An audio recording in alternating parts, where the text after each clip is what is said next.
అమెరికాకి ఉక్రెయిన్ క్రమంగా దూరం అవుతుంది. ఈ క్రమంలో అమెరికాతో ర్యాపో మెయింటైన్ చేయడం కోసం ఉక్రెయిన్ అధ్యక్షుడు జెలెన్స్కీ ప్రధానమంత్రిగా నియమించిన యులియా ఇప్పుడు రాజీనామా చేసేసింది. రష్యాతో యుద్ధం కొనసాగుతుండటంతో పదవీకాలం ముగిసినా కూడా రాజ్యాంగ ప్రకారం జెలెన్స్కీ అయితే పదవిలో కొనసాగుతున్నాడు. కానీ గతంలో ఆర్థిక మంత్రిగా పనిచేసిన సమయంలో యూలియా అమెరికాతో ఖనిజ ఒప్పందాన్ని కుదుర్చుకోవడంలో కీలకంగా వ్యవహరించింది.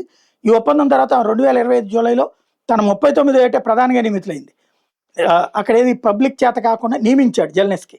తనకు మరింత కీలకమైన పదవిని ఇస్తానని కూడా జెలెన్స్కీ వాగ్దానం చేశాడు. ఇంకేం కీలక పదవి ఉంటుంది, జెలెన్స్కీ దిగిపోయి అమ్మాయిని ఇవ్వాలి.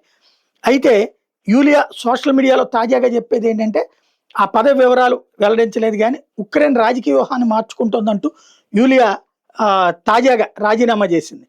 అంటే యూరప్ వైపుకి వెళ్తోంది. యూరప్ ఇప్పుడు అమెరికాని పక్కన పెడుతోంది. అమెరికా ఉక్రెయిన్ పక్కన పెట్టింది. అందుకని అమెరికాని పక్కన పెట్టి యూరప్ వైపు వెళ్తుంది. అందుకని అమెరికాతో సన్నిహితంగా ఉన్నటువంటి యూలియాని పక్కనకి తప్పించేశాడు ఉక్రెయిన్ అధ్యక్షుడు.